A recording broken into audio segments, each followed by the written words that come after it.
So Thomas Brown. Yep. Brown.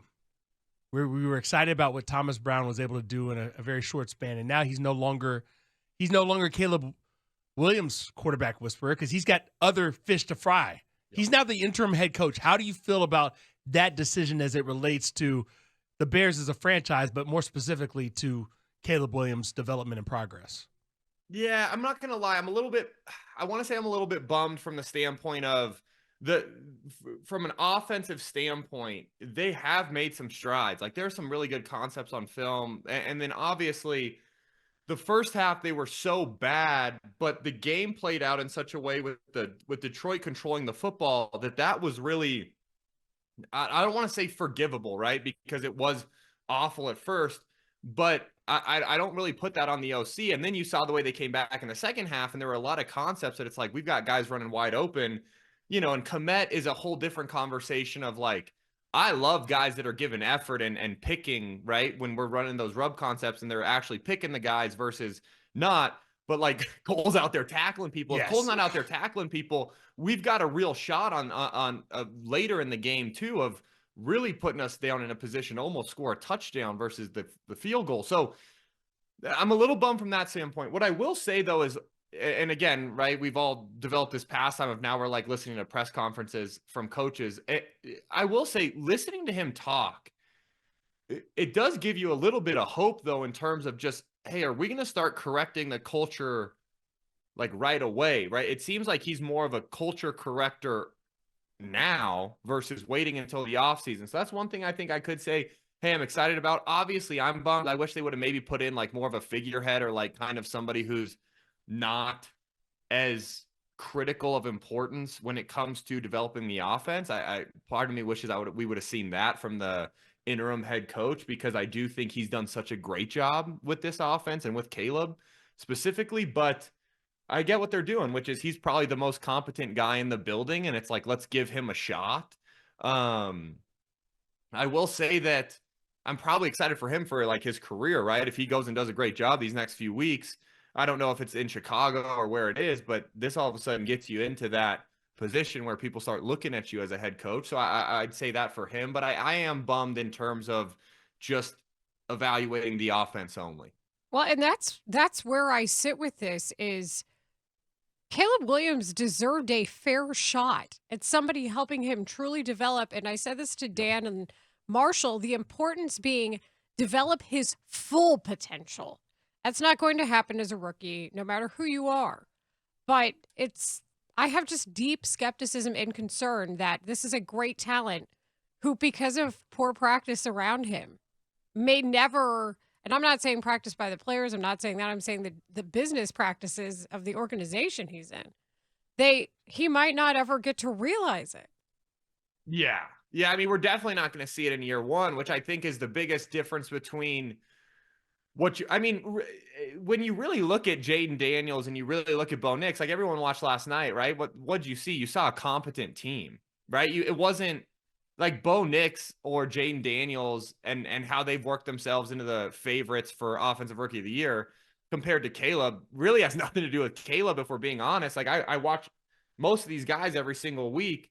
They're all playing pretty darn good quarterback in the NFL, which is a good sign for a rookie. It's just the competence around them. Like if you look at what Washington does, they're completely conforming to what Jaden does best. And they're playing complementary football around him, to use, our buddy's verbiage. But it's like you sit there and it's just competence around those guys then makes it to where the ball club is more competitive, or the ball club's now going to make the playoffs, which then they get viewed differently. So to me, it's like I agree 100% with what you're saying, which is hey, are we like long-term kind of not stunting his growth, but really are we going to, are you going to see the long-term high-end potential, or are these kind of things where you continuously change a coaching staff or then a new GM, or, all these things are changing around these young quarterbacks. And then you sit there and you go, is it rocket science to have a good young quarterback? Like, is Brock Purdy that great? Or is it like, hey, you put Brock Purdy in a system and you give him stability around him and a competent coach, and guess what? He's a good quarterback in the NFL, right? Like, to me, it's like, I don't know if I don't know if there's it goes back to the fact that we let Eberflus stick around this season. Like that's got to be one of the dumbest moves of all time when it comes to organizations, to get a guy number 1 overall and then have a head coach who, like, it was make the playoffs or he's fired, right? I mean, there's no one that was going to sit there and go like, oh, we went 8-9, missed the playoffs, let's run it back. So it's like it just goes back to like overall, like, what are we doing in Chicago? And then now, like you're saying, hey, if we now cost this kid, I don't think so. When I look at the tape, like, I'm not seeing anything where it's like, you're not seeing the early Darnold, right? Where it's like he's developing these skittish habits or, oh, hey, we can't, execute on this play. So you're not seeing any of that, but you are like worried, hey, what kind of scar tissue is he building up? And I think that's a super fair point. You mentioned Cole Kmet was out there tackling people. And, of course, we're talking about the offensive pass interference penalties on some of these pick plays, rub routes, mesh concepts that are critical man beaters. Every team has them. Every team does it. What does Cole Kmet have to learn to do better? He did it. What's crazy, Dan, is he did it twice. He did a great job twice. The other 3 times, he's just out there tackling people. Like, I don't know. He knows how to do it. He's got to bluff them. Instead, he's hitting them. It's literally on tape, him doing it great. And then it's on tape, him hitting people, like just tackling people. So to me, it's like the DJ miss at the end where DJ Moore is wide open and Caleb just misses him on a shallow, right? Towards the very end of the game. Cole does it perfect.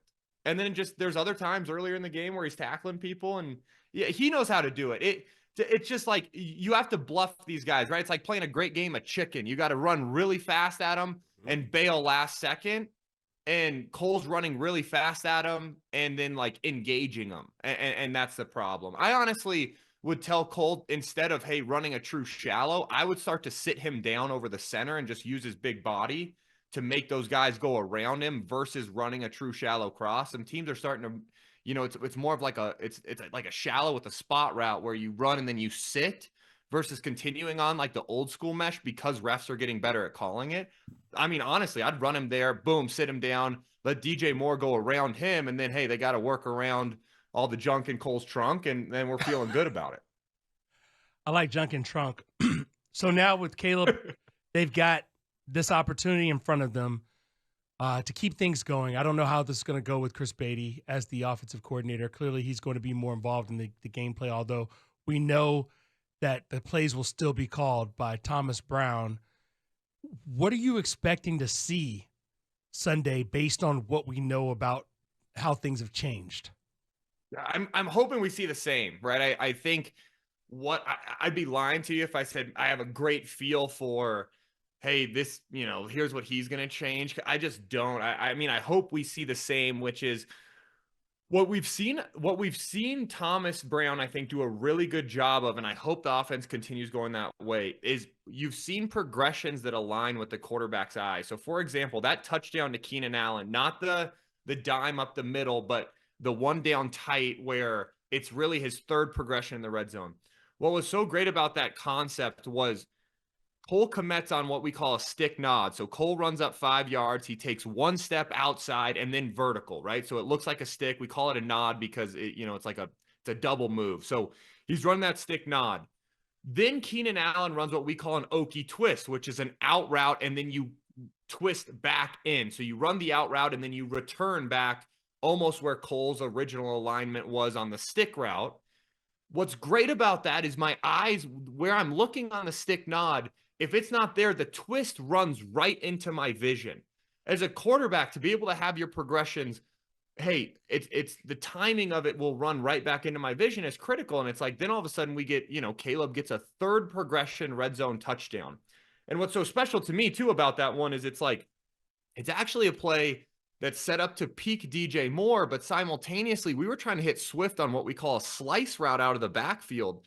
And he gets knocked the heck off his route. So it's like, not only is it the third progression, but it's also like one of your guys goes down, which sometimes throws a quarterback off pretty hard. So to me, it's like that was great growth from Caleb. And I think a lot of it has to do with, we're probably teaching some coherent schemes now of, hey, hey, we're going to go here, then we're going to reset backside in your eyes. listen, keep your eyes on the stick nod. The twist's going to run right into your vision. And I just think it's enabling Caleb. I hope that's what we get more of. I'd be lying to you if I said, man, I got a great feel for where they're going next. But I hope we continue to see some of these concepts where the eye discipline and the way we build things are better for the quarterback versus just looks good on paper. I know you're the quarterback whisperer and all, but I still don't think they ran the ball enough. Yeah. Yeah. And I think and that's going to help him no matter what. Yeah, 100%. And anyone who loves quarterbacks would tell you, hey, we got to run the football, right? Because like it makes it better on everybody. Any quarterback on planet Earth would rather see a ton of single high coverage, right? Because then you're forced to really dictate, are you a man or zone? And the tell's a lot better. If you sit back there in too high, it's a heck of a lot harder to decipher. So yeah, I think they got to run the football better. We've got to get back to our perimeter runs.